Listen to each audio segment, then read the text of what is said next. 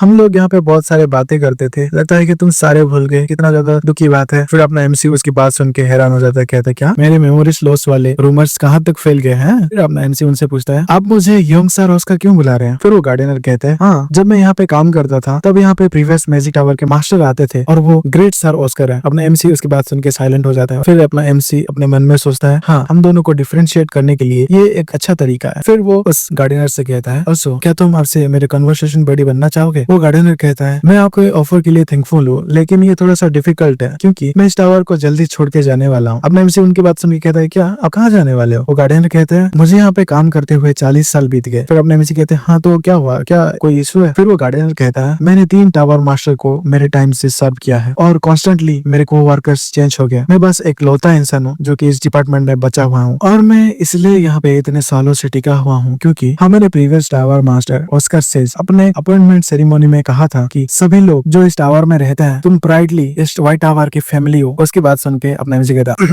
फिर वो गार्डनर कहता है, हाँ ये सुन के अमेजिंग लग रहा होगा लेकिन उस मोमेंट से मैंने बिलीव किया कि मैं इस व्हाइट टावर का एक मेंबर हूँ। फिर अपना एमसी कहता है, हाँ मुझे ये सुन के हैरानी नहीं हुई। वो गार्डनर कहता है, हाउएवर इसी वजह से मैं ये जगह को छोड़ रहा हूँ। अपना एमसी कहता है, क्या तुम्हारा मतलब क्या है? फिर वो गार्डनर कहता है, जैसे कि आपको पता है यंग सर ऑस्कर कि ये व्हाइट टावर अभी कुछ सही हालत में नहीं है और इसका हालत बहुत ज्यादा खराब है और इसके फाइनेंस अभी पहले जैसे बिल्कुल भी नहीं है। नेक्स्ट मंथ मुझे यहाँ पे काम करते हुए 40 साल हो जाएगा। फिर अपना एमसी उनसे पूछता है, क्या ये इसलिए है कि आपको लॉन्ग सर्विस अवार्ड चाहिए? फिर हमें बताया जाता है मैजिक टावर के मेजर्स को छोड़ के जितने भी व्हाइट टावर के मेंबर्स हैं उन सभी को हर 20 साल और 40 साल में पैसे दिए जाता है और उनको अवार्ड दिया जाता है उनके सर्विस के लिए। जो लोग यहाँ पे 40 साल तक काम करेंगे उनको 2 लाख बेल्स मिलेंगे और इतने अमाउंट में तुम एक बड़े शहर में एक बड़ा सा घर भी ले सकते हो। फिर वो गार्डनर कहता है व्हाइट टावर के अभी के कंडीशन में वो इतना ज्यादा पैसे रिवार्ड के तौर पे मुझे कभी भी नहीं दे सकते। अगर वो ये पैसा मुझे देना चाहे तो बहुत लोगों की जान खतरे में आ जाएगी और उनको बहुत सारे काम करना पड़ेगा और उसी के बारे में सोच सोच के मैं ये एक्सेप्ट नहीं कर सकता। नो मैटर चाहे कोई भी कुछ भी कहे, लेकिन ये जगह मेरा सेकंड होम टाउन है। फिर अपना एमसी उसकी बात सुन के कहता है मुझे नहीं लगा था कि हालत इतना ज्यादा खराब हो जाएगा। फिर अपना एमसी मन में सोचता है मुझे लगा था कि अजूरे टावर पैसे के पीछे भाग रही है, आखिर मैं उनके लिए क्या हूँ? क्या मैं उनके नीचे काम करने वाला हूँ? आखिर मैं उन सब का काम क्यों करूँ? क्योंकि वो इतना ज्यादा पैसा कमाने में सक्षम रहे इसलिए वो करंटली हिस्ट्री में बेस्ट है। लेकिन आखिर मुझे क्या मिला? बस टाइटल्स, वॉर हीरो और मैनकाइंड के सेवियर। ये एक ऑनरेबल टाइटल है लेकिन ये टाइटल्स कुछ भी काम का नहीं है। ऐसा कह के वो अपने मुट्ठी को कस लेता है। फिर गार्डनर कहता है यंग सर ऑस्कर आखिर अपने अपने मुट्ठी को इतना ज्यादा टाइटली क्यों कस रहे हैं? हम देखते हैं अपने एमसी के हाथों से ब्लड निकलने लगता है। फिर अपने एमसी कहता है आखिर तुम इस जगह को कब छोड़ के जा रहे हो? वो गार्डनर कहता है 2 हफ्ते बाद। ऐसा कह के वो अपने एमसी के हाथों में अपना रुमाल बांध लेता है और कहता है प्लीज इन फार्मारी जाइए और थोड़ा सा मेडिसिन लगाइए इस पे। फिर अपना एमसी कहता है मैं होप करता हूँ कि तुम मेरे कन्वर्सेशन बडी बनोगे। फिर वो गार्डनर कहता है लेकिन मैं तो यहाँ से।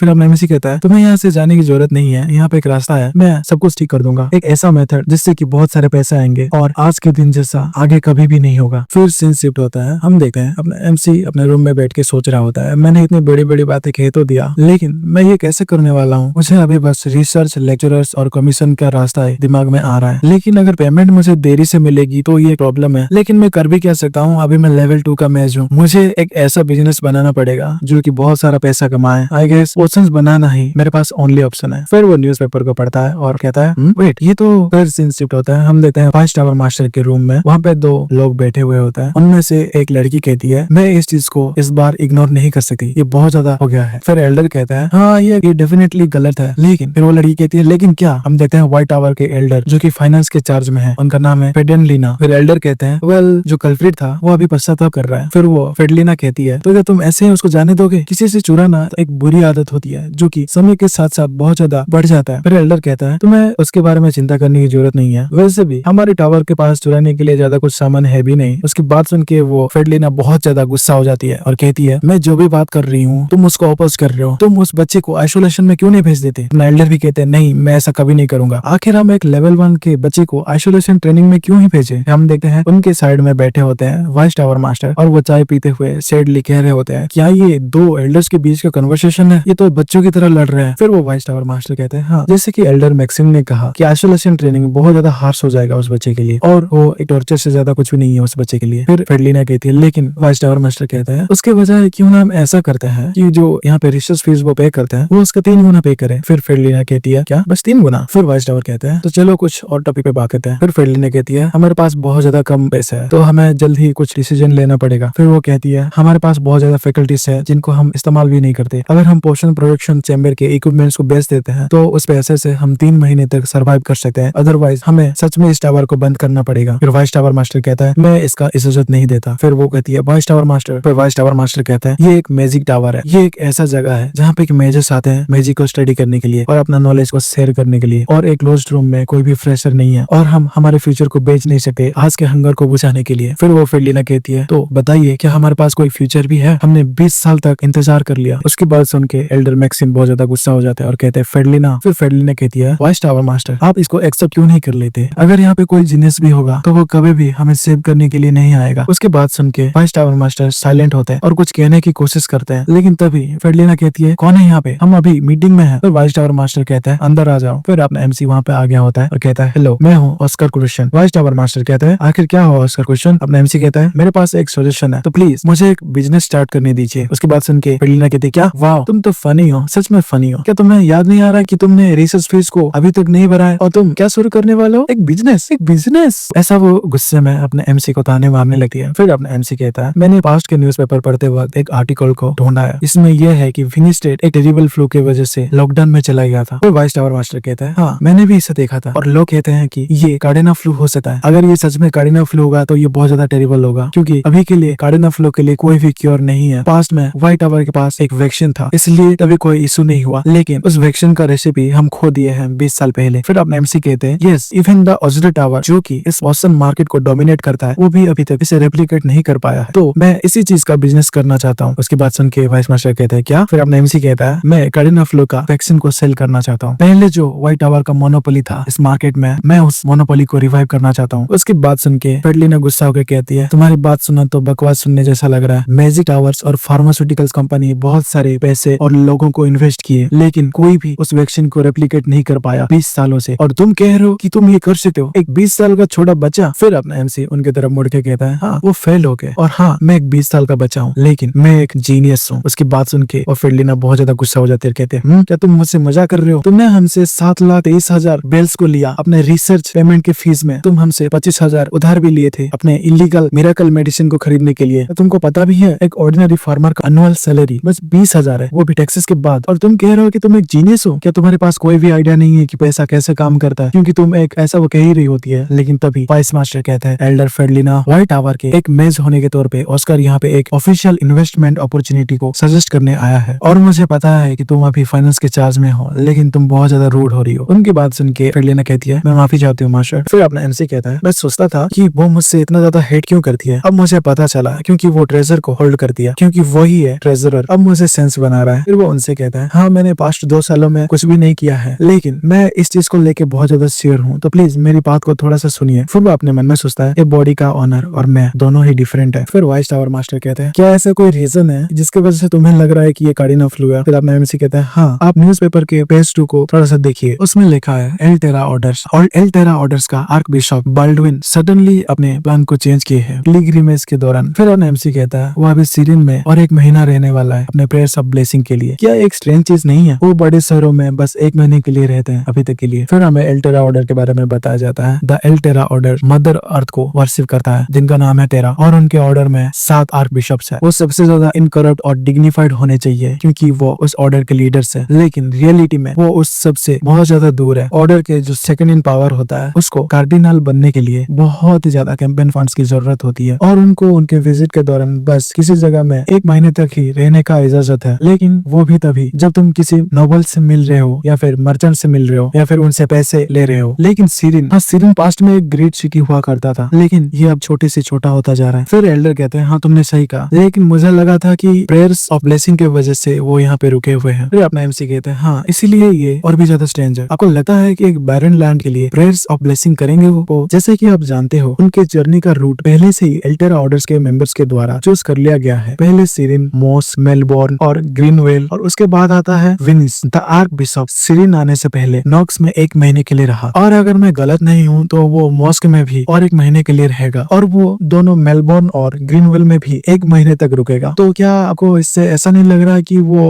विनिस जाने को अवॉइड कर रहे हैं? उसकी बात सुन के तीनों ही शॉक हो जाते हैं। अब एमसी कहते हैं, अगर तुम्हारे जर्नी के दौरान कोई भी एक्सीडेंट या अनफॉर्चुनेट इंसिडेंट होता है तो द एल टेरा ऑर्डर्स के लोग कहते हैं कि वो अर्थ के गॉडेसेस को गुस्सा दिला दिए है, और उसका बेसिकली यही मीनिंग है कि आर्क बिशप को मार दिया जाएगा जो आर्क बिशप कार्डिनल बनने वाला है। फिर एल्डर कहते हैं, देन आर्क बिशप ब्लडविन को ये पता है कि जो विनिस में फ्लू फैला हुआ है वो कार्डिनल फ्लू है, और वो वक्त को जाया कर रहे हैं ताकि ये फ्लू शांत हो सके। अब एमसी कहते हैं, हाँ मैंने यही सोचा है। फिर वो फेडलिना कहती है, वेल तुम एनालिसिस करने में बहुत ज्यादा अच्छे हो, मैंने एक थ्योरी में से यही एक्सपेक्ट किया था, अल्दो अभी के लिए ये बस एक थ्योरी है। फिर वाइस टावर मास्टर कहता है, हाँ तुम जो कह रहे हो मुझे वो समझ आ रहा है। फिर एमसी कहता है, तो फिर, लेकिन उसको बीच में ही रोक दिया जाता है। फिर वाइस टावर मास्टर कहते हैं, हाउएवर हम तुमको ऑफिशियली स्पॉन्सर नहीं कर सकते। अब एमसी क्या? वाइस टावर मास्टर कहते हैं, अगर हम तुमको फंड करेंगे तो हम बाकी मेजर्स को फंड नहीं कर पाएंगे। फिर एमसी कहते हैं, लेकिन फिर वाइस टावर मास्टर कहते हैं, हाउएवर मैं मेरे पर्सनल मनी को तुम्हारे बिजनेस में इन्वेस्ट करूंगा, और वो एक लिफाफे को निकाल लेता है। वो चीज देखे फेडलिना कहती है, वाइस टावर मास्टर ये तो।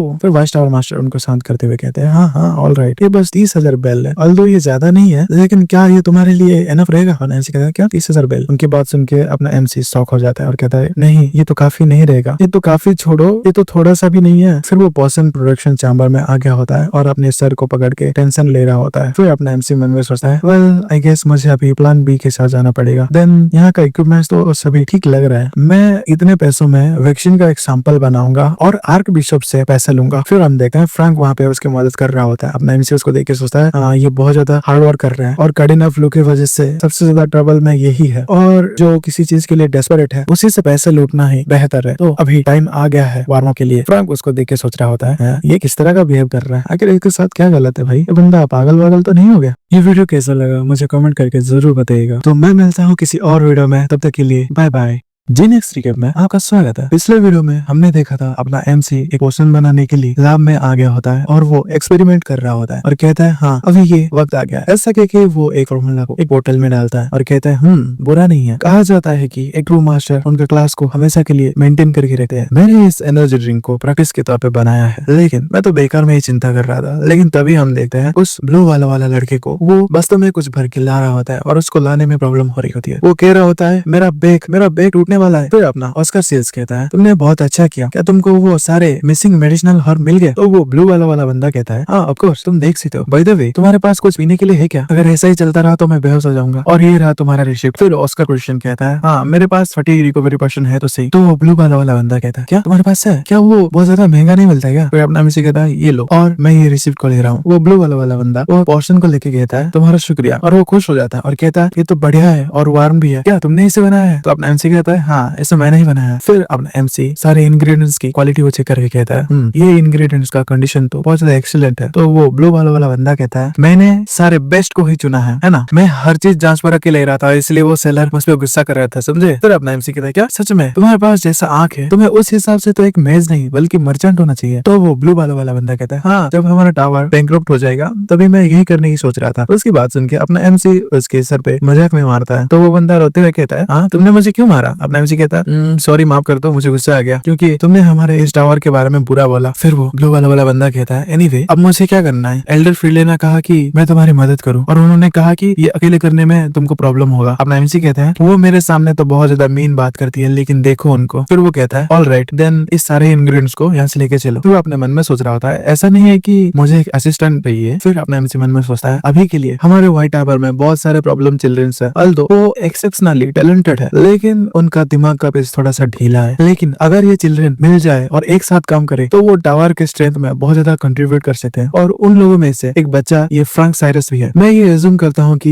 ये बेसलेस क्लेम नहीं है क्योंकि एक परसेप्टिव पर्सन ने मुझे ये एवोल्यूशन दिया है, तो मैं इस बच्चे के बारे में क्यूरियस हूँ, तो ये परफेक्ट टाइम रहेगा मुझे कंफर्म करने के लिए। फिर फ्रैंक कहता है हाँ मैं जब इसे परचेस कर रहा था तो मुझे ये रियलाइज हुआ कि ये सब तो पॉइजनस है। हमें वो इंग्रेडिएंट्स के बारे में बताया जाता है, वो होता है black lily of valley, red camellias, ghost mushroom, मिरवा लीव्स। फिर अपना एमसी कहता है जस्ट बिकॉज वो पॉइजनस है तो इसका मतलब ये नहीं है कि हम उसको मेडिसिन बनाने के लिए इस्तेमाल नहीं कर सकते। और तुम्हें पता है ना हमें इसे इस्तेमाल करने से पहले क्या करना पड़ेगा? फिर फ्रैंक कहता है हमें इन पॉइजनस हर्ब को पानी में 12 घंटे के लिए उबालना पड़ेगा ताकि ये डिटॉक्सिफाई हो सके। फिर अपना एमसी कहता है हाँ तुमने सही कहा, लेकिन एक प्रॉब्लम है इसके साथ, जब वो डिटॉक्सिफाई हो रहे होते हैं उनके साथ साथ न्यूट्रिएंट्स भी चले जाते हैं उस प्रोसेस में। फिर वो फ्रैंक से पूछता है फ्रैंक क्या तुम्हें डम्पलिंग के बारे में पता है जो कि यान डायनेस्टी से है? फिर फ्रैंक कहता है ऑफ कोर्स मुझे पता है, मैंने भी कुछ खाए हैं पहले, लेकिन तुम इसे अभी क्यों पूछ रहे हो? फिर अपना एमसी कहता है वो लोग डम्पलिंग्स बनाने के लिए एक टूल्स का इस्तेमाल करते हैं जिसको कि स्टीमर कहा जाता है। अगर तुम उस टूल को इस्तेमाल करो इस हर्ब्स को डिटॉक्सिफाई करने के लिए तो हम ज्यादातर न्यूट्रिएंट्स को सेव कर पाएंगे और इस मेथड के साथ हम इस इंग्रेडिएंट का 98% इफेक्ट्स को एक्सट्रैक्ट कर पाएंगे। उसके बाद सुन के फ्रैंक कहता है क्या तुम सीरियस हो? ऐसा अगर बात है तो हम तो पोशन मार्केट को एकदम मोनोपोलाइज कर सकते हैं। फिर अपना एमसी कहता है हाँ वैसा करना पॉसिबल तो है क्योंकि पहले भी व्हाइट टावर ने ये करके दिखाया है। फिर फ्रैंक कहता है वाह, और इस तरह इस डिटॉक्सिफाइंग प्रोसेस का एंड होता है। फिर अपना एमसी कहता है नहीं ये बस इन इंग्रेडिएंट्स को सॉफ्ट बना देता है और हमें इसे डिटॉक्सिफाई करने के लिए इजी हो जाता है। डिटॉक्सिफाई का प्रोसेस तो अभी शुरू होने वाला है। फिर वो इस्तेमाल करता है मैजिक का और कहता है एयर ड्रेन। ऐसा कह के वो मैजिक करता है और कहता है इसके साथ हमें बस इस स्टीम से टॉक्सिन को सेपरेट करना पड़ेगा, तो अच्छे से देखना। ऐसा कह के वो उस स्टीम से टॉक्सिन को अलग करने लगता है और कहता है अभी बाकी सारे स्टीम में कोई भी टॉक्सिन नहीं होना चाहिए, तो अभी हमें उन लोगों को मिक्स करना पड़ेगा एक राइट रेशियो में। 23% रेड कैमिलस और 47% मिरवा लीव्स। और ये रहा कार्डिनल फ्लू के लिए रेमेडी। फिर अपना एमसी फ्रैंक से पूछता है ये कैसा था, क्या ये इजी नहीं था क्या बनाने के लिए? उसकी बात सुन के फ्रैंक एकदम शॉक हो जाता है, कहता है फिर अपना एमसी कहता है अब तुम इसे ट्राई कर सकते हो। फिर फ्रैंक कहता है क्या मैं ट्राई करूँ इसे? फिर वो अपने मन में सोचता है बोलने से ज्यादा ये करना मुश्किल है, मैं तो अभी 2 अलग अलग मैजिक को एक साथ कास्ट भी नहीं कर सकता, लेकिन मैं इसे ये भी नहीं बता सकता कि मैं अभी डुअल कास्ट नहीं कर सकता। डैम इट, आखिर मैं क्या करूं? फिर वो कहता है तो मुझे अभी एयर ड्रेन स्पेल के साथ इसे परफॉर्म करना पड़ेगा, है ना? फिर अपना एमसी उसके जादू को देखते हुए कहता है हाँ इसका माना कंट्रोल थोड़ा सा अनस्टेबल है, लेकिन ये बुरा नहीं है, मैं जितना इससे एक्सपेक्ट कर रहा था ये उससे भी ज्यादा अच्छा कर रहा है, हाउएवर बस उतना ही। फिर वो फ्रैंक से पूछता है क्या कुछ गलत है फ्रैंक? फिर फ्रैंक कहता है मैं अभी तक डुअल कास्ट नहीं कर सकता, इसलिए तुम मुझे छेड़ रहे हो, है ना? तुम्हें लेवल 4 या लेवल 5 में होना पड़ेगा ताकि इसका प्रिंसिपल तुम समझ सको, लेकिन अभी मैं लेवल 3 का हूँ। फिर अपना एमसी कहता है तो चलो मैं तुम्हें सिखाऊंगा। फिर फ्रैंक कहता है क्या तुम मुझे सिखाओगे, वो भी एक सीक्रेट टेक्निक? फिर अपना एमसी कहता है हाँ अगर तुम इसके प्रिंसिपल को जान लोगे तो तुम्हारे लिए इजी हो जाएगा। ऐसा सोचो कि तुम अपने माइंड को 2 भागों में बांट रहे हो और तुम लेफ्ट साइड के पार्टीशन में ए म्यूजिक को परफॉर्म करोगे और राइट साइड के पार्टीशन में तुम बी म्यूजिक को परफॉर्म करोगे। एक बार कोशिश करके देख लो, इससे तुम्हारा कुछ नहीं जाएगा। फिर अपना फ्रैंक कहता है क्या मैं पार्टीशन करूँ? फिर वो ऐसा करने की कोशिश करता है और वो शॉक हो जाता है, कहता है हाँ। फिर अपना एमसी कहता है कांग्रेचुलेशन, तुमने तो डुअल कास्ट सीख लिया। फ्रैंक कहता है क्या ये इतना ज्यादा इजी था? तो वो लोग इतना ज्यादा लंबे समय के लिए हमें सिखाए क्यों नहीं? मुझे लगा कि ये हार्ड होने वाला है। फिर अपना एमसी कहता है क्योंकि वो बहुत ज्यादा ग्रीडी है। फिर अपना एमसी मन में सोचता है वो लोग इतना मेहनत करके वो टेक्निक सीखे हैं और वो फ्री में जूनियर्स को इसे सिखाना नहीं चाहते और यही ट्रेडिशन बन गया है यहाँ पे। लेकिन एक ब्लड सॉकेट बैटलफील्ड में इस तरह का ट्रेडिशन बहुत ज्यादा बुरा है और अगर तुम्हें सर्वाइव करना है तो तुम्हें हर दिन टेक्निक्स को शेयर करना पड़ेगा और सीखना पड़ेगा। अभी हमारे व्हाइट टावर को इंटरेक्टिव टीचिंग की जरूरत है और नॉलेज को एक्सचेंज करने की जरूरत है और इस चीज के लिए शुरुआत फ्रैंक से हो चुकी है। फिर अपना एमसी फ्रैंक से कहता है वेल डन, तुमने बहुत ज्यादा अच्छा किया, तुम तो अच्छे टैलेंटेड हो। ऑनेस्टली मैंने सोचा नहीं था कि तुम फर्स्ट ट्राई में ही ये कर सकते हो। फिर फ्रैंक कहता है वेल ये इसलिए था क्योंकि तुमने मुझे बहुत ज्यादा अच्छे से इसे एक्सप्लेन किया। फिर अपना एमसी कहता है लेकिन तुम तो थोड़ी देर पहले मुझे गुस्सा हो रहे थे है ना? उसके बाद सुनकर फ्रैंक एम्बरेस हो जाता है और कहता है अभी भी बहुत सारे इंग्रेडिएंट्स बचा है तो लगता है मुझे स्टार्ट करना पड़ेगा। अपना एमसी फ्रैंक की ये हरकत देके एक स्माइल देता है और कहता है मेरे पास एक बड़ा स्ट्रीमर है तो चलो हम एक साथ इसको एक्सट्रैक्ट करते हैं। फ्रैंक कहता है ठीक है चलो करते हैं। फिर हम देखते हैं कुछ घंटे बाद का सीन जहाँ पे फ्रैंक बहुत ज्यादा थक गया होता है और कहता है लगता है मैं मरने वाला हूँ। फिर अपना एमसी कहता है 514 बॉटल्स। लेकिन तभी देखते हैं हम वहाँ पे एल्डर आ जाते हैं और कहते हैं ऑस्कर यहाँ पे एक प्रॉब्लम हो गया है। अपना ऑस्कर कहता है हाँ क्या प्रॉब्लम मास्टर? फिर एल्डर कहता है द अज़ूरी टावर का फार्मास्यूटिकल कंपनी न्यूटेक अभी 1 घंटे पहले विशव से मिलने गए हैं और लगता है कि हम थोड़ा सा लेट हो गए। उसके बाद सुन के अपना एमसी कहता है तो उन्होंने पहले ही कुछ प्लान करके रखा था। फिर एल्डर कहता है अगर वो पहले ही वो कॉन्ट्रैक्ट को पा लेते हैं तो हमारा रेमेडी यूजलेस हो जाएगा। उनके बाद सुन के फ्रैंक बहुत ज्यादा उदास हो जाता है और रोने लगता है। तो एल्डर कहता है चिल रहो, कभी कभी जिंदगी में ऐसा मोमेंट आता है जबकि हम अनलकी हो जाता है। फिर अब एमसी कहता है अभी ये खत्म नहीं हुआ है, अगर मैं सही से याद करूं तो कारेना फ्लू को बी रैंक का डिजास्टर क्लासिफाइड किया गया है। अगर बात यही है तो हम एक चीज ट्राई कर सकते हैं। अपने एमसी के बाद एल्डर सुन के कहता है क्या ये सच है? अपना एमसी कहता है हाँ एल्डर आपका उड़ने का क्षमता बाकी वागन से ज्यादा है ना? फिर सीन शिफ्ट होता है, हम देखते हैं सिरिन के एक लॉज में। हम देखते हैं वहाँ पे आर्क बिशप बैठा होता है, उसको कोई कहता है आर्क बिशप आपके मेंशन किया गया गेस्ट यहाँ पे आ गए हैं। आर्क बिशप कहते हैं उनको अंदर आने दो। हमें बताया जाता है आर्क बिशप के बारे में, उनका नाम होता है आर्क बिशप बाल्डुइन और वो एल्टेरा ऑर्डर के आर्क बिशप है। फिर हम देखते हैं उनके सामने 2 बंदे आगे होते हैं और झुके कहते हैं एल्सिया आपकी केयर की वजह से हम बिना किसी ट्रबल में यहाँ पे आ पाए। हम देखते हैं अज़ूरी टावर के लेवल 5 में मोइरा माइने और ब्लैकआउट में फार्मास्यूटिकल कंपनी का मैनेजिंग डायरेक्टर नील ब्रायन। फिर अपना आर्क बिशप कहता है एल्सिया प्लीज आप यहाँ पे बैठ जाइए। मोइरा कहता है थैंक यू आर्क बिशप। फिर बिशप पूछता है आखिर कार्डिना फ्लू का रेमेडी का प्रोडक्शन कैसे चल रहा है? मोइना कहता है हाँ ये अच्छा चल रहा है। फिर उनकी बात सुन के बिशप कहता है हाँ मैंने जैसे एक्सपेक्ट किया था अज़ूरी टावर और न्यूटेक से, तो ये बताओ कब तक ये फिनिश हो जाएगा? फिर वो मोइना कहता है हमें बस अभी क्लिनिकल ट्रायल्स करना बाकी है। फिर ब्रायन कहता है हाँ अगर हम सक्सेसफुल रिजल्ट पा लेते हैं तो हमें जल्द ही एम्पायर का फूड एंड ड्रग एडमिनिस्ट्रेशन से परमिशन मिल जाएगा। फिर मोइना कहता है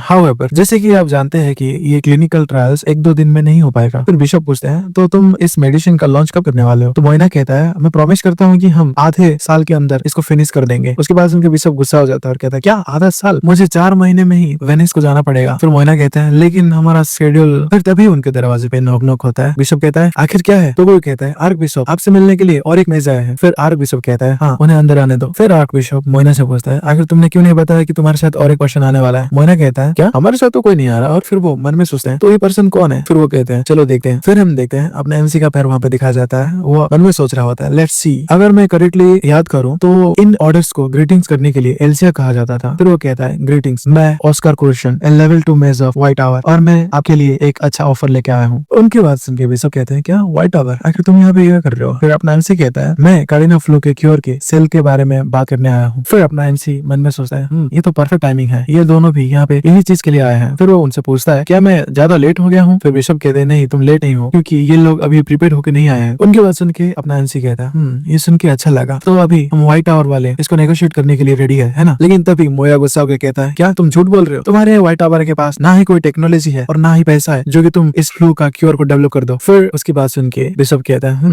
ये तो एक वैलिड पॉइंट है। और तुम्हारा लास्ट नेम क्या है ऑस्कर? फिर अपना एमसी कहता है मेरा लास्ट नेम है क्रूशियन। फिर बिशप कहता है वेरी वेल ऑस्कर क्रूशियन, क्या तुम्हारे पास सच में क्योर है? उनकी बात सुन के अपना एमसी एक बॉक्स को नीचे रखते हुए कहता है अल्टेरा ऑर्डर के एक आर्क बिशप को कौन झूठ बोलने की हिम्मत करेगा? आप देख सकते हैं ये रहा उसका सैंपल। ऐसा कह के वो बॉक्स को ओपन करता है और उसके अंदर वो सैंपल रखा होता है। बिशप कहता है अगर हम इस नेगोशिएशन में आगे बढ़े तो तुम कितने और कब तक इसको प्रोड्यूस कर सकते हो? उसके बाद सुन के वो मोइरा गुस्सा हो जाता है और कहता है आर्क बिशप बाल्डविन। उनकी बात सुन के आर्क बिशप गुस्सा होकर कहता है आखिर तुम मुझ पे क्यों चिल्ला रहे हो? वो तुम ही हो जो कि अनप्रिपेयर्ड होकर आया है। उसके बाद सुन के वो मोइरा कहता है लेकिन हमारे पास अभी भी एम्पायर का फूड एंड ड्रग एडमिनिस्ट्रेशन का परमिशन नहीं है। फिर वो गुस्सा होकर कहता है हाँ राइट, ओए क्या तुमने एम्पायर के एफडीए से अप्रूवल ले लिया? अपना एमसी कहता है नहीं। फिर वो मोइरा कहता है हाँ मैंने मैंने जैसा एक्सपेक्ट किया था। आर्क बिशप, व्हाइट टावर का सिचुएशन हमारे सिचुएशन से ज्यादा डिफरेंट नहीं है। अगर हमको ये अप्रूवल मिल जाता है तो हम जल्द ही ये कॉन्टिनेंट के सारे जगहों में से जो हमारा फैक्ट्री है हम उनमें से मास प्रोड्यूस कर देंगे। और ये बात का भी याद रखना कि हम व्हाइट टावर के बारे में बात कर रहे हैं और एज़ुरे टावर का लॉन्ग हिस्ट्री को देखा जाए तो मैं आपको अश्योर करता हूँ कि हम जो क्योर को डेवलप करेंगे वो सबसे ज्यादा बेस्ट होगा। फिर अपना एमसी कहता है, हाँ तुमने फेयर पॉइंट रखा है, लेकिन ये सुन के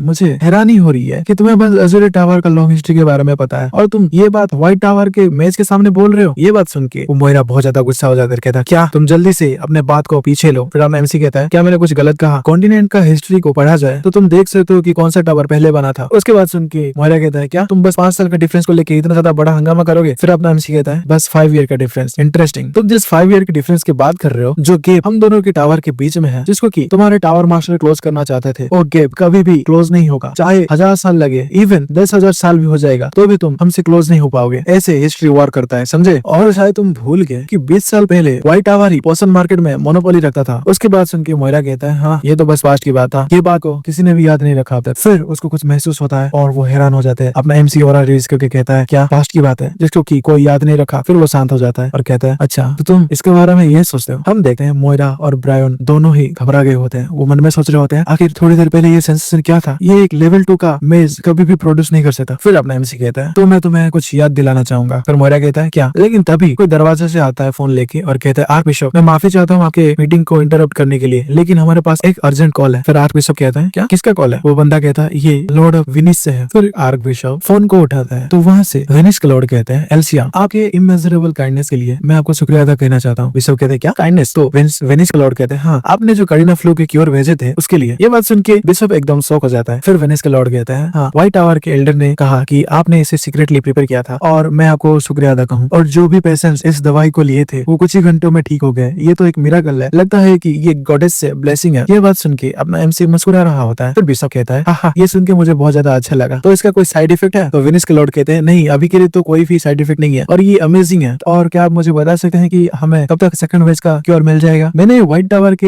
एल्डर से पूछा तो उन्होंने कहा कि ये बिशप के ऊपर निर्भर करता है, बस उतना ही उन्होंने कहा। मैं ज्यादा रस नहीं कर रहा, लेकिन आप बता सकते क्या? फिर बिशप कहता है, ये क्योर जैसे ही रेडी हो जाएगा हम सेकंड बेस भेज देंगे, तो ये ज्यादा समय नहीं लगेगा। तो वेनिस के लॉर्ड कहते हैं, आपका बहुत बहुत शुक्रिया एल्सिया। फिर आर्क बिशप फोन रख देते हैं और कहते हैं, ऑस्कर क्वेश्चन क्या ये तुम्हारा काम था? फिर अपने एमसी कहता है, हाँ ऐसा लग रहा है कि ये समय पहुंच गया। लेकिन तभी मोइरा गुस्सा होकर कहता है, आर्क बिशप ये एफडीए के लॉ के अगेंस्ट है तो इसको पनिश करना पड़ेगा। फिर अपना एमसी कहता है, बिल्कुल भी नहीं, तुम्हें लॉ के बारे में पता होना चाहिए। क्या तुम्हें वार के रिगार्डिंग लॉ के बारे में पता है? उसके बाद सुन के मोइरा कहता है, हे तुम टॉपिक को बदलना बंद करो, अगर तुम उसके बारे में क्यों बात कर रहे हो? फिर अपना एमसी कहता है, लगता है कि ये कुछ 5 के 20 ईयर्स बहुत ज्यादा शांति से बीता है, इसलिए ये लोग भूल गए। लेकिन ये कैसे भूल सकते हैं? 20 साल पहले डीमंस के अगेंस्ट वार में जो वेपन का इस्तेमाल किया गया था, जिस वेपन ने सबसे ज्यादा लोगों की जान ली है, वो एक पेंडेमिक है। इवन मेजर्स ने बहुत ज्यादा क्विकली ट्रीटमेंट प्रोड्यूस किया, लेकिन एफडीए का अप्रूवल मिलने के लिए बहुत ज्यादा लंबा समय लग गया, जिसकी वजह से अप्रूवल मिलने से पहले ही बहुत लोग मारे गए। और इसीलिए हिज मैजेस्टी ने एक स्टेटमेंट ऐड किया आर्टिकल 42 क्लॉज 8 में। उसमें ये था कि वार के टाइम में जो भी ट्रीटमेंट दिया जाएगा उसको स्पेशल ट्रीटमेंट कहा जाएगा और ये एफडीए के लॉ के अंदर नहीं आएगा। उनकी बात सुन के मोइरा कहता है, लेकिन क्या हो गया, हम तो वार में नहीं है ना अभी। उसके बाद सुन के अपना एमसी कहता है, एक सिचुएशन के 3 केसेस है जिसको कि हम वार डिक्लेयर कर सकते हैं। और पहला केस है एक अनदर नेशन या अनदर स्पीशीज के साथ फाइट करना, और सेकंड जबकि रेवोल्यूशन चल रहा हो, और थर्ड जब बी क्लास के ऊपर एक डिजास्टर आए। उसके बाद सुन के मोइरा शॉक हो जाता है। फिर अपना एमसी कहता है, कार्डिना फ्लू एक बी क्लास का नेचुरल डिजास्टर है, हेंस हमें एफडीए के लॉ को फॉलो करने की कोई जरूरत नहीं है। उसके बाद सुन के मोइरा गुस्सा हो रहा होता है, लेकिन तभी उसको ब्रायन रोक देता है और कहता है, आर्क बिशप व्हाइट टावर ने जो करके दिखाया वो हम भी कर सकते हैं, हम भी वेनिस स्टेट में इमीडिएटली इस ट्रीटमेंट को भेज देंगे। लेकिन तभी आर्क बिशप कहते हैं, लगता है आपको इस सिचुएशन की समझ नहीं आ रही है। ब्रायन कहते हैं, क्या आप क्या कहना चाहते हो? आर्क बिशप कहते हैं, व्हाइट टावर का ट्रीटमेंट जिस मोमेंट में वेनिस में पहुंचा, ये रेस तभी खत्म हो गया था। और उसके साथ साथ वेनिस के लॉर्ड ये सोच रहे हैं कि मैं व्हाइट टावर के मेजर्स के साथ काम कर रहा हूँ, और तुम बताओ क्या मैं इस चीज को बदल सकता हूँ और उनको कह सकता हूँ कि नहीं, मैं अभी एज़ुरे टावर के साथ काम कर रहा हूँ। उसके बाद सुन के वो ब्रायन की पसीने छूटने लगते हैं और कहते हैं, मैं पैसे कम कर दूंगा तो प्लीज। लेकिन तभी बिशप गुस्सा करते हैं और कहते हैं, आखिर तुम्हारी हिम्मत कैसे हुई? क्या तुम मेरे इमेज को पैसे के साथ खरीदना चाहते हो? ब्रायन कहते हैं, नहीं नहीं, मेरा ऐसा मतलब नहीं था। फिर आर्क बिशप कहता है, एनफ, बस हुआ, मैं तुमसे और कुछ भी नहीं सुनना चाहता, तो दफा हो जाए यहाँ से। उसकी बात सुन के वो मोइरा उठ जाता है और जाते हुए अपने एमसी से कहता है, मैं तुम्हें इस सब के लिए पे करवाऊंगा। उसके बाद सुन के अपना एमसी मन में सोच रहा होता है, क्या इस बच्चे के हाथ में कोई विलन वाला डायलॉग है क्या, या फिर ये हाथ में लेके आया है ऐसे डायलॉग? ये तो वही सेम है जो कि 20 साल पहले हुआ करता था। फिर अपना एमसी कहता है, राइट, मैंने इस ट्रीटमेंट के लिए पहले ही पेटेंट रजिस्टर कर दिया है और इस वैक्सीन को पहले से में भी भेज दिया। इसके बाद सुन के वो मोइरा कहता है, क्या? अपना एमसी कहता कहता है अगर तुमको इस ट्रीटमेंट को सेल करना है तो तुमको व्हाइट टावर को फीस पे करना पड़ेगा, अगर तुम्हें व्हाइट टावर को फीस पे नहीं करना तो तुम्हें उन सब चीजों को फेंकना पड़ेगा। ये बात सुन के वो मोइरा बहुत ही ज्यादा गुस्सा हो जाता है और गुस्से में वहाँ से जाने लगता है। फिर तभी ब्रेयन कहता है तो मैं आपसे बाद में मिलता हूँ आर्कबिशप, ऐसा कहके वो वहाँ से चुपचाप जाने लगता है। पर तभी अपने एमसी को कुछ महसूस होता है और उसे याद आता है वो एलेक्सर माली का बात जो उसने बताया होता है कि उस बंदे का सेंट थोड़ा सा यूनिक था, एक रिफ्रेशिंग और क्लियर मिंट की तरह। फिर अपने एमसी वो बात याद करके हैरान हो जाता है। तभी आर्कबिशप हंसते हुए कहता है आओ आओ यहाँ पे बैठ जाओ, फाइनली मैं तुमसे बात कर सकूंगा अच्छे से। अपना एमसी कहता है आपका शुक्रिया। फिर बिशप कहते हैं हमें अभी प्राइस के बारे में डिस्कशन कर लेना चाहिए, तो बताओ आखिर इसका प्राइस क्या होने वाला है। अजूरी टावर और न्यूटेक कंपनी 2 मिलियन बेल्स मांग रहे थे। उनकी बात सुन के अपना एमसी मुस्कुराता है और कहता है अगर वो 2 मिलियन मांग रहे थे तो वो अपना 5 उंगली दिखा के कहता है तो मैं आपसे बस 5 मिलियन लूंगा। वो बात सुन के बिशप हैरान हो जाते हैं, कहते हैं क्या तुम सीरियस हो। फिर सीन शिफ्ट होता है, हम कुछ घंटे बाद का सीन देखते हैं व्हाइट मेज टावर में। कोई कहता है आखिर ये क्या है, 10,000, 100,000, a million, क्या 10 मिलियन बेल्स। फिर वो एमसी पे झपट्टा मार के पकड़ लेती है और कहती है गुडनेस तुम बचे, मुझे पता था कि तुम ये कर सकते हो। एल्डर कहते हैं मैंने तो तुम पे शुरुआत से ही बिलीव किया है। फिर वाइस टावर मास्टर कहता है ये तो सरप्राइजिंग है, आखिर क्या हुआ, एक आर्क बिशप भी इतना नहीं दे सकते। फिर अपना एमसी कहता है इसके साथ साथ हमें एडिशनल फीस भी मिला है। तो वाइस टावर मास्टर कहते हैं क्या, कौन सा फीस। फिर अपना एमसी कहता है एडवर्टाइजमेंट फीस। ये वीडियो ये भी खत्म होता है, आगे क्या होगा इसको जानने के लिए देखना पड़ेगा अगला एपिसोड। तो मैं मिलता हूँ आपको अगले वीडियो में, तब तक के लिए बाय बाय।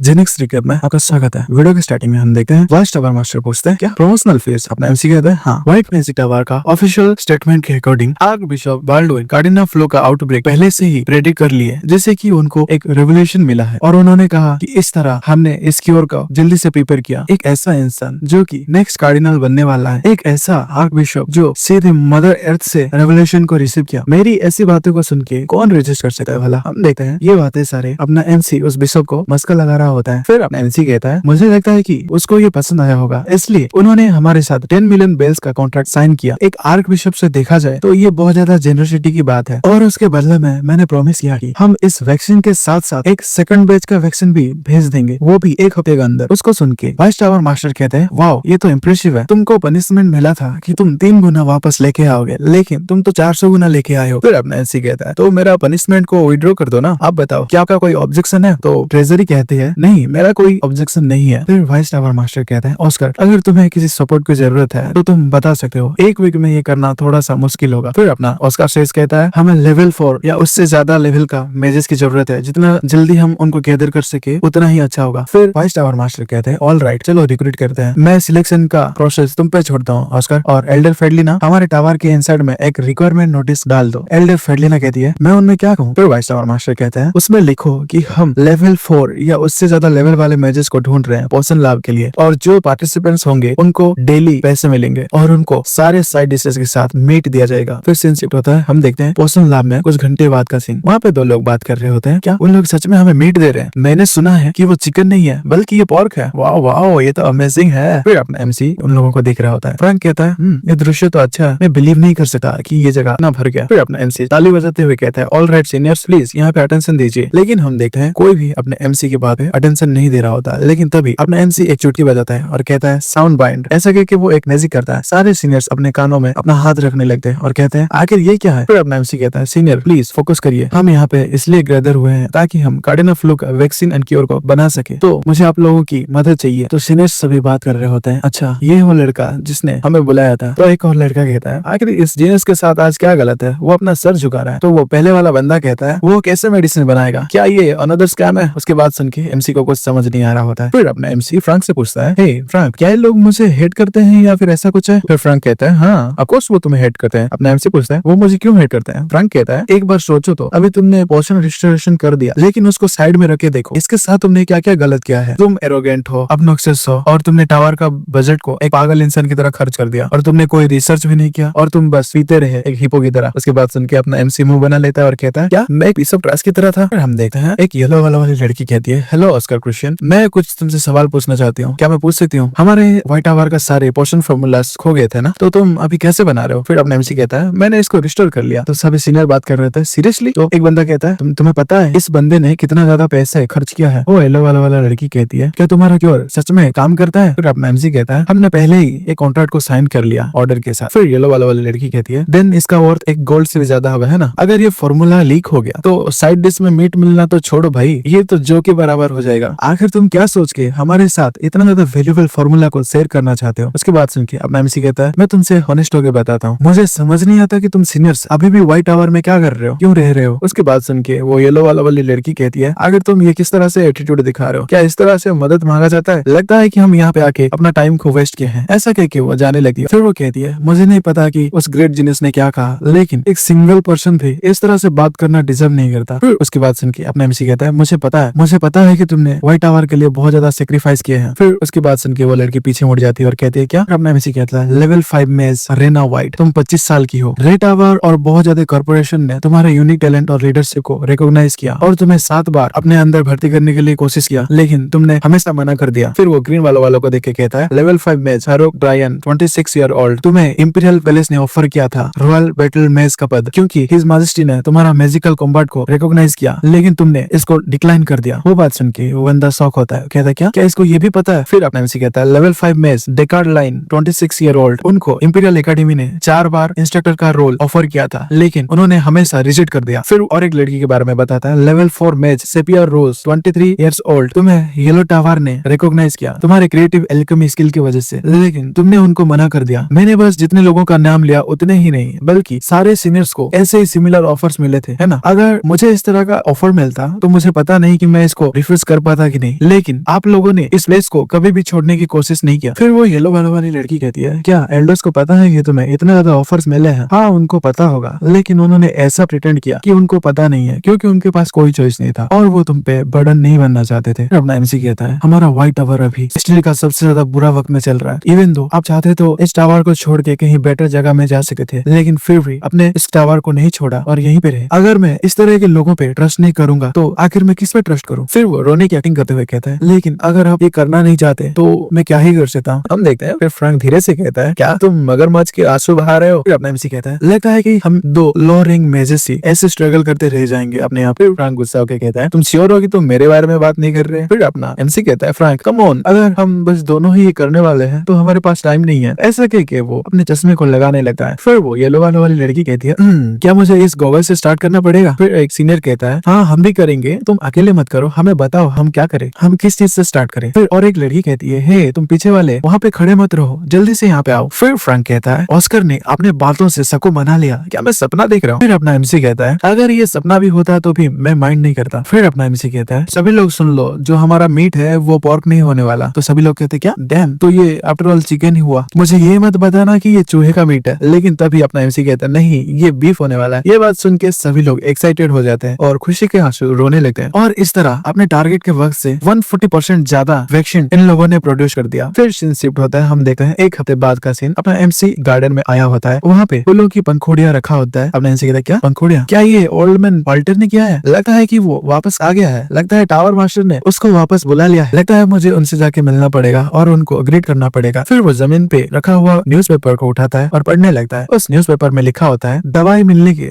2 दिन बाद ही वेनिस टेरिटोरी ने डिक्लेयर किया कि कार्डिना फ्लू पैंडेमिक का अंत यहीं पे हो रहा है। क्या ये एक निशानी है कि व्हाइट टावर वापस आ रहा है? एक छोटा सा हिस्सा अभी पोषण मार्केट में एंट्री किया है, लेकिन इसका बहुत ज्यादा बड़ा इम्पैक्ट हुआ है और इस साल ऑस्कर क्रूशन को नॉमिनेट किया जाता है पीस प्राइज के लिए। वहाँ पे व्हाइट टावर ने भी अपना मत दिया होता है। उन्होंने कहा होता है, all thanks to goddess guidance. और इसके साथ साथ आर्क बिशप बाल्डविन का भी नेशन वाइड सपोर्ट बढ़ता जा रहा है। अपना एमसी कहता है, सभी चीजें मेरे प्लान के अकॉर्डिंग चल रहा है। फिर तभी देखते हैं फ्रैंक हंसते हुए आने लगता है और कहता है, ऑस्कर हमारे वैक्सीन के लिए प्रे ऑर्डर्स बहुत ही ज्यादा आ रहे हैं। तुमने लिस्ट देखा? नॉर्दर्न टेरिटरीज, द ऑर्डर और इवन इंपीरियल पैलेस ने भी ऑर्डर प्लेस्ड किया है। ये तो इंसान है, हम इस अकेले बेच को सेल करके टेंस ऑफ मिलियन बेल्स को इजिली कमा सकते हैं। अपना एमसी कहता है, अगर तुम्हें तुम्हारी लाइफ के बारे में चिंता है तो तुम वैक्सीन ले लोगे। तभी फ्रैंक कहता है, लेकिन इसका हाइप जल्द ही खत्म होने वाला है। फिर अपना एमसी कहता है, ये बुरा नहीं है, आगे कर तुमने एक्सपेक्ट कर लिया है कि इसका रेवेन्यू बहुत लंबे समय तक नहीं चलने वाला। फिर उसकी बात सुन के फ्रैंक कहता है, तुम्हें क्या लगा था, क्या मैं स्टूपिड हूँ? एक बार सभी लोग वैक्सीनेटेड हो गए तो फिर से कौन खरीदने वाला है, क्योंकि नेक्स्ट आउटब्रेक 10 साल या उससे भी ज्यादा बाद होगा। फिर अपना एमसी कहता है, तुम्हें पैसे के बारे में चिंता करने की जरूरत नहीं है, मैंने हीलिंग वाला पोशन को भी प्रिपेयर कर लिया है जो कि हमेशा डिमांड में रहते हैं। उसकी बात सुन के फ्रैंक बहुत ज्यादा खुश हो जाता है और कहता है, तुमने बस एक ही फॉर्मूला को रिस्टोर नहीं किया है ना, तुमने तो सारा कुछ प्लान करके रखा है ना, क्या ये वो legendary tears of the star हो सकता है? फिर अपना एमसी कहता है, नहीं, अभी के लिए हम बस लो ग्रेड का और मिड ग्रेड का पोशंस बेचेंगे क्योंकि वो फॉर्मूला अभी भी प्रीमेच्योर है। फिर हमें बताया जाता है टीयर्स ऑफ द स्टार के बारे में। वो ऐसा हीलिंग पोशन था जो कि व्हाइट मैजिक टावर का मोस्ट फेमस हीलिंग पोशन पसंद था। कहा जाता था कि वो एक मुर्दा को भी जिंदा कर सकता है। अगर उसको रिलीज कर दिया जाएगा तो ये मैसिव लोगों को अट्रैक्ट करेगा, लेकिन अगर हम उसको बना ले तो ऐसे बहुत लोग हैं जो कि हमसे ये फॉर्मूला चुरा लेंगे। लेकिन इस बार हम इसलिए सेफ है क्योंकि आर्क बिशप ने हमें प्रोटेक्ट किया, हमारा शील्ड बने। अभी के लिए हमें पहले हमारे व्हाइट टावर के स्ट्रेंथ को बढ़ाना पड़ेगा। फिर अपने एमसी कहता है परफेक्ट टाइमिंग, जबकि ये बात आ ही गई है तो जाओ इंग्रेडिएंट्स को गैदर करो। उसकी बात सुन के फ्रैंक उदास हो जाता है और कहता है मुझे तुम्हें ये बात बताना ही नहीं चाहिए था। ना एमसी इंग्रेडिएंट्स बताने लगता है कि रेंटो स्लेव्स, फेंटन स्टीम और अल्सो। उसकी बात सुन के अपना फ्रैंक कहता है क्या यहाँ पे और भी है? ये दोनों ही ऐसी चीज है जिसको कि ढूंढना इतना ज्यादा मुश्किल है, लेकिन तुम और भी बता रहे हो। फिर अपना एमसी कहता है अगर तुम किस बारे में बात कर रहे हो, ये चीजें तो सिरिन की स्पेशलिटीज है ना। उसकी बात सुन के फ्रैंक कहता है क्या सिरिन का स्पेशलिटीज? आखिर तुम किस एरा में जी रहे हो? वो तो एक एंशिएंट हिस्ट्री है, वो हर्ब्स अभी ज्यादातर यहाँ पे नहीं मिलते। उसकी बात सुन के अपना ऑस्कर क्रिश्चियन बहुत ज्यादा शॉक हो जाता है। फिर सीन शिफ्ट होता है। फ्रैंक कहता है क्या तुम सच में इंसान हो? तुम मुझे यहाँ पे लेके आके क्योंकि तुम मुझ पर बिलीव नहीं करते। हम देखते हैं अपना एमसी फ्रैंक को लेके एक पहाड़ी पे आगे होता है। फिर फ्रैंक कहता है हमें इस पूरे माउंटेन को चढ़ना पड़ा क्योंकि यहाँ पे कैरेज नहीं आ सकते। हम देखते हैं उस कैरेज वाले ने मना कर दिया होता है कि कैरेजेस यहाँ से ज्यादा दूर नहीं जा सकते। अपना एमसी कहता है अरे तुम बस लगे रहो, हमने 10 माइल्स को क्रॉस कर लिया है तो हम ऑलमोस्ट पहुंचने वाले हैं। ऐसा कह के वो दूरबीन से कुछ देख रहा होता है। फ्रैंक कहता है हाँ माइल्स, तुम अभी भी उस यूनिट को इस्तेमाल कर रहे हो जो कि 18 साल पहले ही खो गया। उसकी बात सुन के अपना ऑस्कर क्वेश्चन शो हो जाता है और कहता है क्या अभी के लोग माइल्स को यूज नहीं करते क्या? उसकी बात सुन के फ्रैंक कहता है आखिर इसके साथ आज क्या गलत है भाई? वार के बाद से सभी चीजों का मैट्रिक्स बदल गए, पाउंड्स भी अभी ग्राम में बदल गए। लगता है तुमने पोर्शन रजिस्टर करते करते बहुत ही जल्द पुराने किताब को पढ़ लिया। उसके बाद सुन के अपना एमसी एकदम शॉक हो जाता है और कहता है क्या इवन पाउंड सिस्टम भी चला गया? हाँ ये मानता हूँ कि पाउंड सिस्टम का कैलकुलेशन थोड़ा सा ट्रिकी था, लेकिन ये थोड़ा सा मजेदार भी तो था। लेकिन चलो छोड़ो, फेयरवेल माइल्स एंड पाउंड्स, जब तक तुम हमारे साथ है तब तक ये सब कुछ अच्छा था। ऐसा कह के वो प्रेयर करने लगता है उदास होकर। फिर फ्रैंक कहता है ओह आई सी, मुझे अभी थोड़ी दूर पे एक केबिन दिख रहा है। फिर फ्रैंक वहाँ पे चला जाता है और कहता है क्या यहाँ पे कोई है? हम देखते हैं एक बुढ़े आदमी को, वो एक डरावनी लुक से कहता है क्या तुम इतने दूर से चल के आए हो? फिर फ्रैंक कहता है हाँ हम चल के आए क्योंकि कैरेज बस इस माउंटेन का स्टार्टिंग तक ही आ सकता था। फिर अपना एमसी पीछे मुड़ के देखता है और कहता है आखिर वो क्या है? हम देखते हैं पीछे कुछ गाड़ियां आ रही होती है और वो गाड़ियां वहाँ पे आके रुक जाती है। वहाँ से एक बंदा कहता है हे ओल्ड मैन, क्या तुम आज इस लैंड को बेचने वाले हो? क्या बोलते हो बुढ़े आदमी, बताओ। वो बुढ़ा आदमी उसकी बात सुनता है और उसके सामने आ जाता है। फिर वो टोपी वाला आदमी कहता है क्या ये सही समय नहीं है कि तुम अपना स्टबर्ननेस को छोड़ दो और हमें इस जमीन को बेच दो, क्योंकि हम बाकी लैंड से तुम्हें 10 टाइम्स ज्यादा ऑफर कर रहे हैं। बुढ़ा आदमी कहता है नहीं, ये कभी भी नहीं होने वाला। अगर तुम मेरे लिए एक मिथ्रिल का बना हुआ कैसल भी बना दो तो भी मैं तुम्हें कभी सेल नहीं करने वाला। अब ना एमसी और फ्रैंक उसके बात को पीछे खड़े होकर सुन रहे होते हैं। फ्रैंक कहता है ऑस्कर यहाँ पे क्या चल रहा है? अब एमसी कहता है मुझे भी नहीं पता भाई क्या चल रहा है। फिर वो टोपी वाला आदमी कहता है हे ओल्ड मैन, हम बस तुम्हारे रिजेक्शन पे हंस ही सकते हैं। तुम्हें क्या लगता है तुम ऐसे जीते जीते मर जाओगे तो किसी को फर्क पड़ेगा? हम देखते हैं उस टोपी वाले आदमी का नाम जो कि डोवर पावल होता है, जो एक बिजनेसमैन होता है। फिर वो बुढ़े आदमी कहता है वो तुम्हारा काम नहीं है तो तुम अपने काम पे ध्यान दो। हमें उस बुढ़े आदमी का परिचय दिया जाता है जिनका नाम है इवान, जो कि एक हर्ब गैदरर है। फिर वो बिजनेसमैन कहता है मैं ये तुम्हारे भले के लिए ही कर रहा हूँ, तुम इस लैंड को अभी ही बेच दो और तुम्हारे बाकी जीवन आराम से जियो। अगर ये फैक्ट्री और कहीं बन गया ना तो तुम्हारा लैंड वर्थलेस हो जाएगा। उनकी बात सुन के वो हर्ब गैदरर कहता है ये तो हंसने वाली बात है, जब तक मैं यहाँ पे हूँ तब तक यहाँ पे कोई भी फैक्ट्री नहीं आ पाएगी। उसकी बात सुन के वो बिजनेसमैन मुस्कुराता है और साइलेंट रहता है। फिर वो साइड में देख के कहता है चलो सभी लोग चलते हैं, तो बाकी लोग कहता है यस। फिर वो बिजनेसमैन रुक के कहता है ओ राइट, मैं यहाँ आते वक्त कुछ हर्ब्स पे पैर रख दिया तो ये पकड़ो उन हर्ब्स का डैमेजेस के लिए। ऐसा कह के वो कुछ पैसे जमीन पे फेंक देता है और वहाँ से जाने लगते हैं बाय बाय कह के। वो बिजनेसमैन अपने बंदों से कहता है हे उस बुढ़े आदमी के पास जो खड़े थे उन्होंने व्हाइट आवर्स का रो पहना था है ना, आखिर वो भिखारी यहाँ पे कर क्या रहे? तो उनके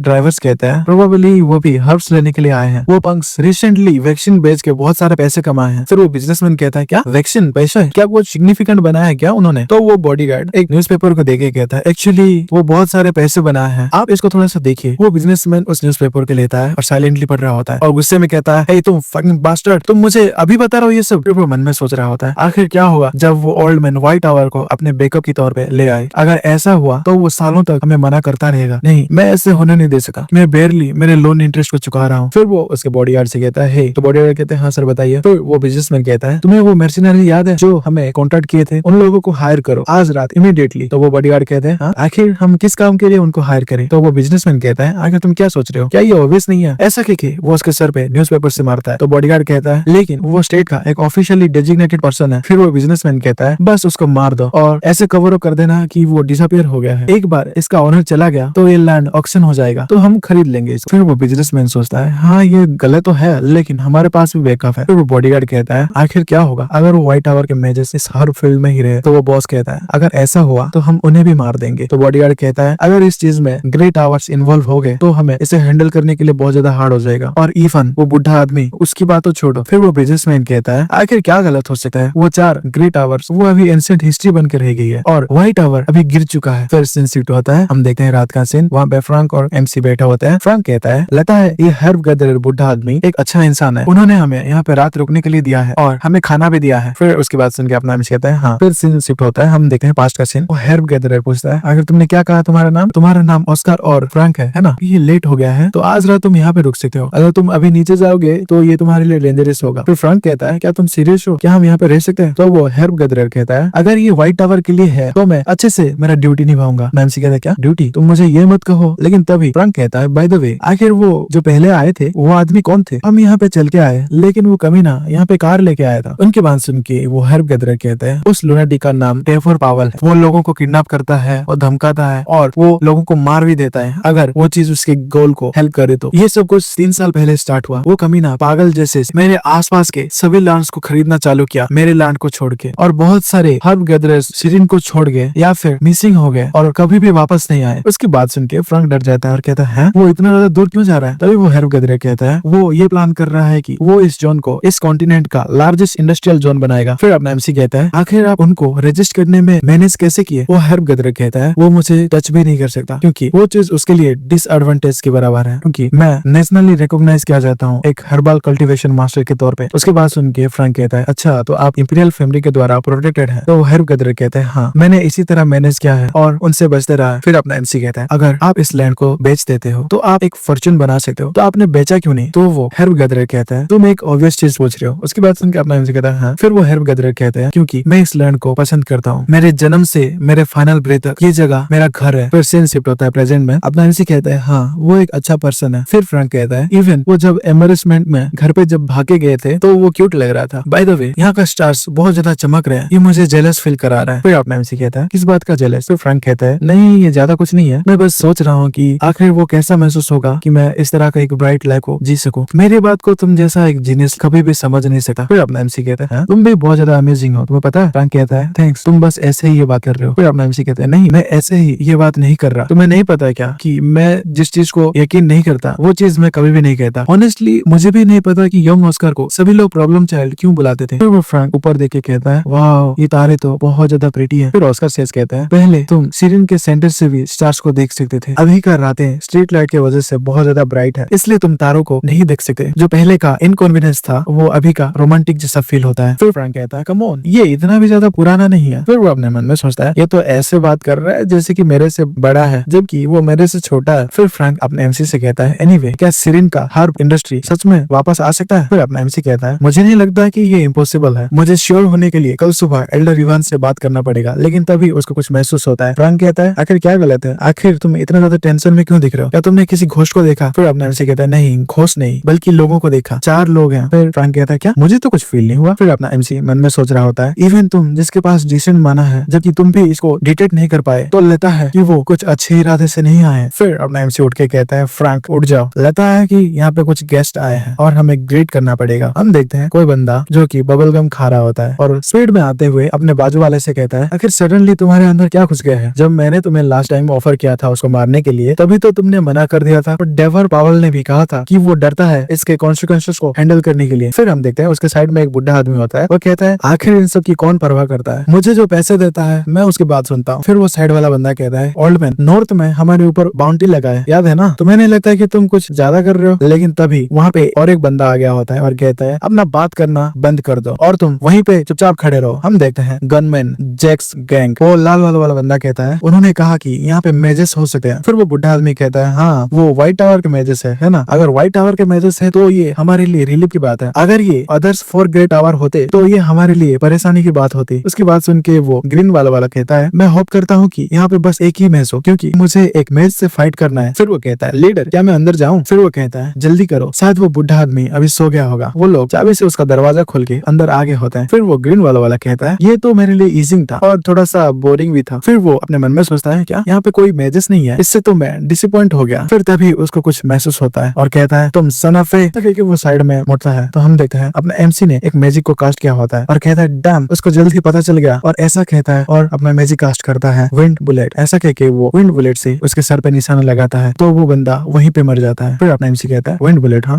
ये बुरा नहीं था। फिर वो अपने मन में सोचने लगता है विंड बुलेट के बारे में। वो तो री इंटरप्रेटिंग बेसिक मैजिक्स में फीचर किया गया था और इसको लिखा था यंग ऑस्कर ने। वो एक ऐसा आर्ट स्पेल है जो कि गन को इमेजिन करके विंड मैजिक के प्रिंसिपल पे बनाया गया है। लगता है मैंने जितना एक्सपेक्ट किया था ये उससे भी ज्यादा खतरनाक है। तो अभी कितना बचा है? 3 बचा है ना। फिर वो कुछ सामने देखे हैरान हो जाता है और कहता है क्या यहाँ पे बस 2 ही बचे हैं? नहीं। फिर वो रेड वाला बंदा कहता है आखिर मैक्स कहाँ पे है? फिर अपना एमसी कहता है वो अभी अंदर सो रहा है तो जाके उसे उठा लो। लेकिन शायद वो कुछ समय के लिए ऐसे ही सोने वाला है, शायद फॉरएवर के लिए। फिर वो बुढ़ा कहता है पैथेटिक, मैंने इसलिए उसको बोला था खुद का गार्ड डाउन मत करो। फिर वो रेड वाला बंदा कहता है तुम मुझे बस हर्ब गैदरर का लोकेशन दे दो, उसके बाद मैं तुम्हारे प्रति मैक्स के डेथ के लिए कोई भी हार्ड फीलिंग्स नहीं रखूंगा। फिर अपना एमसी कहता है तुम मेरे टॉन्ट्स में नहीं पड़े और तुम अननेसेसरी फाइट को भी अवॉइड कर रहे हो। तुम तो बहुत ज्यादा प्रोफेशनल हो और चाहो तो तुम मेरे प्रति बुरा फीलिंग्स रख सकते हो। फिर वो रेड वाला बंदा कहता है वेल अगर तुम सच में यहाँ पे मरना चाहते हो तो जाओ इसको मार दो। ऐसा कहकर वो ऑर्डर देता है तो वो बुढ़ा आदमी बहुत ज्यादा तेजी से उस पर हमला करने के लिए आगे बढ़ता है। लेकिन तभी अपना एमसी अपना शील्ड का इस्तेमाल करता है तो उसका हथियार वहाँ पे टकरा जाता है और रुक जाता है। लेकिन तभी अपना एमसी शील्ड तोड़ के उस पर हमला करने के लिए आगे बढ़ता है। उसको देखे वो बुढ़ा मुस्कुराता है और कहता है ये बुरा नहीं है। इसी के साथ ये चैप्टर का एंड यहीं पे होता है। तो मैं मिलता हूँ आपको अगले चैप्टर में, तो तब तक के लिए बाय बाय। जिनेक्स रिकैप में आपका स्वागत है। वीडियो के स्टार्टिंग में हम देखते हैं वो बुढ़ा अपने एमसी के अटैक को डॉज कर लिया होता है और कहता है इम्प्रेसिव, लेकिन तुम नहीं जानते कि ये एक यूनिक वेपन है, तुम्हारा किस्मत खराब है, अभी ये खत्म होने वाला है। लेकिन तभी अपना एमसी विंड मैजिक करता है और कहता है क्या इतना ही था? ये तो मैंने जितना सोचा था उससे ज्यादा बोरिंग है। ऐसा कह के वो अपना 2 विंड मैजिक का स्पेल को उसके वेपन पे मार देता है जो कि उस वेपन पे जाके लगता है। तो वो बुढ़ा सोच रहा होता है नहीं ऐसा नहीं हो सकता, मैंने उसे इस सिचुएशन में ऑफ गार्ड पकड़ लिया था। लेकिन वो फ्लस्टर्ड नहीं हुआ बल्कि वो एकदम सोफिस्टिकेटेड मैनर में ये मैजिक स्पेल किया। फिर अपना एमसी कहता है एक यूनिक वेपन मेरे लिए कुछ भी नहीं है, ये तो मेरे लिए नई चीज भी नहीं है। लेकिन तभी वो कुछ महसूस करता है और पीछे हट जाता है। तो वो बुढ़ा कहता है क्या जब तुम हारने लगे तो तुम पीछे हट रहे हो क्या? तुम मुझे टीज कर रहे हो? लेकिन तभी हम देखते हैं एक गन जो कि चला दिया जाता है तो उस बुढ़े के सर में वो बुलेट आके लगता है। अपना एमसी अपने सिर से उसको रोक लेता है लेकिन फिर भी अपने एमसी के गालों में थोड़ा सा खून निकलने लगता है। वो रेड वाला बंदा वो गोली चलाया होता है वो बुढ़े पे और कहता है कितना ज्यादा शर्मनाक बात है। फिर वो अपने एमसी से कहता है अगर तुम थोड़ा सा और अपना गार्ड को डाउन कर दे तो शायद मैं जरूर तुमको मार देता। फिर अपना एमसी पूछता है उससे क्या वो तुम्हारा कॉलिग नहीं था क्या? तो वो लाल वाला बंदा कहता है हाँ वो मेरा एक सबॉर्डिनेट था लेकिन मैं उसे इजीली रिप्लेस कर सकता हूँ। फिर अपना एमसी कहता है इसलिए क्रिमिनल्स बहुत ज्यादा टेरिबल होते हैं, आखिर वो किस तरह का खिलौना है? फिर वो रेड वाला बंदा कहता है क्या ये अगर तुम इसको टॉय बोलोगे तो वो बहुत ज्यादा दुखी हो जाएगा क्योंकि ये बहुत ही ज्यादा एक्सपेंसिव है पता है। फिर अपना एमसी कहता है एक्सेलरेशन, एनहांसमेंट, पेनिट्रेशन ये तीनों स्पेल ही उस गन में है ना। फिर वो रेड वाला बंदा कहता है आखिर तुम्हें कैसे पता? फिर अपना एमसी कहता है क्योंकि मैं इसको ब्लॉक नहीं कर पाया। फिर वो रेड वाला बंदा कहता है तुम बहुत ही ज्यादा एरोगेंट हो लेकिन तुम्हारे पास उस एरोगेंट के लिए टैलेंट भी है, तो बताओ तुम मेरे साथ काम करोगे? मैं तुम्हें अच्छा पैसे दूंगा। फिर अपना एमसी उठते हुए कहता है नहीं। तो वो बंदा कहता है क्यों नहीं? फिर अपना एमसी कहता है क्योंकि ये मेरा दिमाग को परेशान करेगा। तो वो बंदा हंसते हुए कहता है हाँ ये सच है, तो आगे की कोई कन्वर्सेशन जरूरी नहीं है ना। फिर हम देखते हैं अपना एमसी उस गन के शॉट की वजह से चुप रहा होता है और अपने मन में सोच रहा होता है मैं तो प्रीवियस टावर मास्टर था, ये मैं किस तरह की सिचुएशन में फंसा हुआ हूँ, ये कितना ज्यादा शर्मनाक है। जबकि मेरा विंड बुलेट्स उसके बुलेट से बहुत ज्यादा स्लो है तो ये सीधे बैटल करना मेरे लिए डिसएडवांटेजेस होगा। मेरे पास अभी बस मेरा आधा माना बचा है तो मैं ऐसे ही बार बार छुप नहीं सकता। उस कमीने के पास बस एक ही ओपनिंग है, वो जब रिलोड करता है ना तभी वो छोटा सा समय है मेरे पास फाइट करने के लिए। जब वो बुलेट को शूट करता है तो वो रिलोडिंग के लिए कुछ टाइम लेता है, प्रिसाइजली कहूँ तो 1.4 सेकंड। फिर उसके बाद वो फिर से अटैक करता है। फिर हम देखते हैं वो रेड वाला बंदा अपने एमसी को ढूंढ रहा होता है और कहता है आखिर वो चूहा गया कहाँ? फिर अपना एमसी कहता है उसके पास बस अभी एक ही बुलेट बचा है, तो अगर मैं 1.24 सेकंड में ये सब खत्म कर दूं तो ऐसा कह के वो अपना मैजिक को इस्तेमाल करता है एक्सेलरेट, और वो बहुत ज्यादा तेजी से उसके ऊपर अटैक करने के लिए आगे बढ़ता है। वो रेड वाला भी उसको आते हुए देख लेता है और कहता है हाँ मिल गए, तुम तो बहुत ही ज्यादा क्विक हो, लेकिन एक ह्यूमन इस तीनों पावर को संभाल नहीं सकता। ऐसा कह के वो अपना गोली को चला देता है और वो गोली आके सीधे अपने एमसी के बैरियर पर लेता है। और रेड वाला बंदा कहता है ये सब कुछ खत्म होगा, लेकिन तभी हम देखते हैं वो बुलेट उस बैरियर पे लग के क्रॉस कर गया होता है और अपना एमसी उस बैरियर को तोड़ देता है। वो चीज देखी वो रेड वाला बंदा सोचता है आखिर कैसे? वो बस एक्सेलरेशन स्पेल से इस बुलेट को डॉज नहीं कर सकता। नहीं, उसने तो डॉज भी नहीं किया, ये तो वो शील्ड है। ऐसा कह के वो हैरान होके गन का बुलेट चेंज कर रहा होता है, लेकिन तभी अपना एमसी उसके सामने आके अपना बुलेट वाला स्पेल को उसके सर पे रख देता है। वो बंदा सोचते रह जाता है कैसे, आखिर कैसे एक लो रैंक मेज ऐसा कर सकता है। फिर अपना एमसी कहता है अगर मैं तुम्हें बता भी दूं तो क्या तुम समझ पाओगे? फिर उसको मारने के बाद अपना एमसी कहता है एनीवे उसने थोड़ी देर पहले एक एनोइंग वेपन को इस्तेमाल किया था, क्या बोल रहा था उसको? ट्रिनिटी है ना, एक्सेलरेशन, एनहांसमेंट, एंड पेनिट्रेशन। वो उसको ट्रिनिटी बुला रहा था। ये वेपन अमेजिंग है और इसके साथ डील करना भी बहुत ज्यादा मुश्किल है। फिर अपना एमसी बताता है, मैंने अपने शील्ड में friction reduction and internal durability enhancement किया था, इसलिए मेरा एक्सटीरियर फ्लेक्सिबल था और मेरा इंटीरियर स्टडी था, एकदम स्ट्रॉन्ग था, और इसीलिए वो बुलेट मेरे शील्ड को पेनिट्रेट नहीं कर पाया और उससे स्लिप हो गया। अगर वो काम नहीं करता तो इसके वजह आज मैं जमीन पे लेटा होता। जब मैं व्हाइट टावर में वापस लौटूंगा तो मैं रिसर्च करूंगा कि मैं मॉडर्न वेपन के साथ कैसे डील करूं, और अभी मुझे फील हो रहा है कि मैं मेरे बॉडी के पूरी लिमिट में आ गया हूं इस कमजोर बॉडी की वजह से। लेकिन ऑफ कोर्स मुझे पहले फ्रैंक और इवान को सेव करना पड़ेगा, क्योंकि शुरुआत में मैंने 4 लोगों को सेंस किया था और मैंने बस अभी तक 3 को ही मारा है। फिर अपना एमसी कह रहा होता है, फ्रैंक उसके हाथों में मत आना, बस थोड़ा सा इंतजार करना मेरा। लेकिन सीन शिफ्ट होता है, हम देखते हैं फ्रैंक और इवान के सामने एक बंदा आ गया होता है। फ्रैंक कहता है, एल्डर आप आगे चलिए। इवान कहते हैं, आगे तुम्हारे बारे में क्या? फिर फ्रैंक कहता है, मैं ठीक हूँ, मैं बहुत ज्यादा स्ट्रॉन्ग हूँ, तो मैं इस फाइट को प्रॉपर्ली संभाल लूंगा और मैं जल्दी आपसे मिलूंगा। तो इवान कहता है, ठीक है, बी केयरफुल। फिर वो बंदा कहता है, तुम्हारा झूठ बहुत ज्यादा टचिंग था, क्या तुमने तुम्हारे फेयरवेल को एंजॉय किया? फिर अपना एमसी कहता है, आगे तुम उसके पीछे क्यों नहीं जा रहे? क्या तुम मेरे लिए आए हो यहाँ पे? वो बंदा कहता है, हाँ? आगे तुम कौन भाई? तुम्हें क्या लगा था कि तुम उस बुढ़े आदमी को यहाँ से भेज दोगे तो मैं उसके पीछे जाऊंगा और उसके वजह से तुम खुद सर्वाइव कर पाओगे? ऐसा सोचा था क्या? उसकी बात सुन के वो फ्रैंक कुछ नहीं कह पाता। फिर वो बंदा कहता है, वो बुढ़ा आदमी मेरा गोल था, लेकिन मैं हमेशा से क्यूरियस था कि आखिर सभी लोग 4 मेन मैजिक टावर से इतने डरते क्यों हैं? आखिर तुम्हारे अंदर इतना ज्यादा स्पेशल क्यों है? तो मैं तुम्हें पहले मारूंगा। ऐसा कह के वो अपना तलवार लेके फ्रैंक की तरफ अटैक करने के लिए आगे बढ़ता है, लेकिन अपना फ्रैंक विंड कटर का स्पेल करता है। तो वो बंदा कहता है, वाओ ये तो बहुत ज्यादा इजी था, तो चलो कुछ फन करते हैं। ऐसा कह के वो फ्रैंक की तरफ अपना तलवार घुसा देता है और हंसने लगता है और कहता है, क्या 4 मेन मैजिक टावर के बंदे बस इतना ही कर सकते हैं? फिर वो शौक हो जाता है और कहता है, क्या? थोड़ा सा रुको, मैं जब स्वॉर्ड को किसी के दिल में घुसाता हूँ तो वो ऐसा तो फील नहीं करता ना, यहाँ पे कुछ तो स्ट्रेंज है। लेकिन हम तभी देखते हैं अपना फ्रैंक उसके तलवार को पकड़ लेता है और उस बंदे के ऊपर एक मुक्का मारता है, जिसकी वजह से वो खून खांसता हुआ नीचे गिरता है और कहता है, मुझे माफ कर दो। फिर फ्रैंक कहता है, मेरा थोड़ा सा यूनिक कॉन्स्टिट्यूशन है। हम देखते हैं वो बंदा वहीं पे खत्म हो गया होता है, जो देख के फ्रैंक कहता है, यार कितना गंदा है। फिर हम देखते हैं वहाँ पे अपना एमसी आ गया होता है और वो अपने मन में सोच रहा होता है, मैं ऑलमोस्ट उसके फाइट के बीच में आ ही गया था। फ्रैंक एक स्पेशल मैच है और वो गॉड ऑफ विंड है। मैंने सोचा नहीं था कि फ्रैंक के पास ऐसा मैजिक होगा जिसकी वजह से वो अपने बॉडी को ही विंड बना देगा, जबकि फिजिकल अटैक उस पर कुछ काम नहीं करेगा। तो ये एक ओवर पावर स्किल है। जब तक तुम स्वॉर्ड क्यूआई या फिर मैजिक का इस्तेमाल नहीं करोगे तो उसको चोट पहुंचाना नामुमकिन है। इवन मैं तो मैजिक टावर मास्टर, मैंने इस रेयर मैजिक को बस ओल्ड बुक्स में पढ़ा था और उस रिकॉर्ड में ये लिखा था कि ये मैजिक 7 मैजिक टावर मास्टर का था। उन्होंने ही इसको बनाया था क्योंकि वो एक स्पेशल मैज थे और ये उनका इननेट मैजिक था। मुझे कभी पता ही नहीं था कि फ्रैंक को उसका गॉड ऑफ विंड मिल जाएगा। फिर अपना एमसी फ्रैंक से कहता है, फ्रैंक चौंकते हुए पीछे मुड़ता है और कहता है, तुमने तो मुझे डरा दिया, आखिर तुम यहाँ पे कब आए? अपना एमसी कहता है, मैं अभी अभी आया, मैं तुम्हारे लिए बहुत ज्यादा चिंतित था, लेकिन तुमने बहुत ज्यादा अच्छा किया। फिर अपना फ्रैंक खुश होते हुए कहता है,